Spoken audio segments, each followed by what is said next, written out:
d'excellentes relations avec Chérif Mamadou Sarr. Un éducateur, un grand éducateur. Quand je parle d'éducation, je parle des daara qu'il a implantés dans la localité et je parle surtout des valeurs qu'il incarne. Les valeurs qu'il incarne. Vous savez, nous sommes au Sénégal à une période où la déperdition des valeurs est en train de tout bouleverser. Eh bien, il faut que ces valeurs soient restaurées.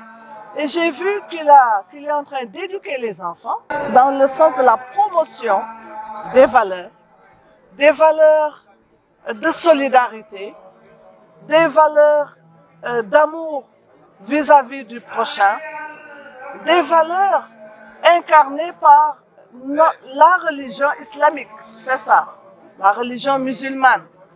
Alors, je veux profiter justement de l'occasion pour dire que ce gamou vient à son heure, parce que le Sénégal est sur une turbulence et tout le monde est inquiet, voire angoissé, parce qu'on ne sait pas de quoi demain sera fait. En tout cas, l'appel que je lance ici, c'est que des prières fortes soient faites pour que le Sénégal reste dans un état de stabilité. Ce n'est que dans ces conditions que nous pourrons nous développer, que nous pourrons avoir des élections apaisées, que nous pourrons choisir ceux qui vont demain diriger le pays. Alors, un appel surtout à la jeunesse. Je demande à la jeunesse de refuser que le pays brûle aujourd'hui. Vous savez, nous avons du pétrole et du gaz. Et ce pétrole et ce gaz, ces hydrocarbures, réveillent tous les lobbies les plus dangereux.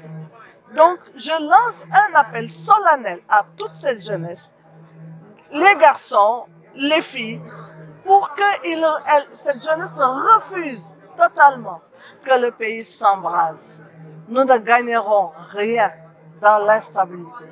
Veillons à protéger, à préserver ce joyau qu'est notre pays, le Sénégal. Mais non, mais luttons. Pourquoi on va aller vers la guerre civile? Que chacun refuse, que le pays brûle, que chacun se dise non à une guerre civile. C'est là où il faut mettre le doigt. Aujourd'hui, je préfère ne plus parler de guerre civile. Je dis à tout le monde, préservons ce bien que Dieu nous a offert. C'est le Sénégal, le miroir. Il ne faut pas qu'on le casse, ce miroir. Je demande à chacun de veiller. Je demande à la presse de revoir la façon de communiquer. Je demande aux femmes, aux jeunes, de préserver ce pays.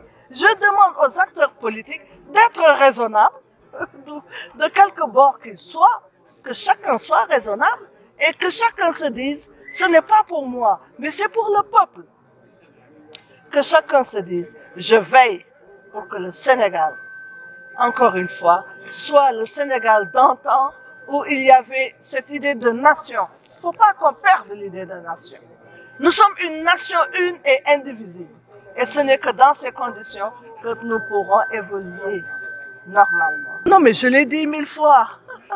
Vous savez, en 2012, je faisais partie de ceux qui avaient introduit une action devant le Conseil constitutionnel pour dire au président Abdoulaye Wade qu'il n'avait pas droit à un troisième mandat.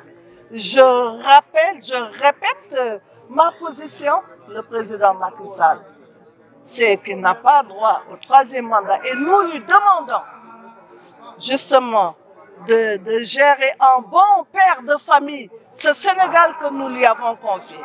Il sait qu'il ne peut pas briguer un troisième mandat, et bien qu'il veille à ce que, encore une fois, la stabilité reste en refusant cette affaire de troisième mandat et en demandant surtout à son entourage de se calmer.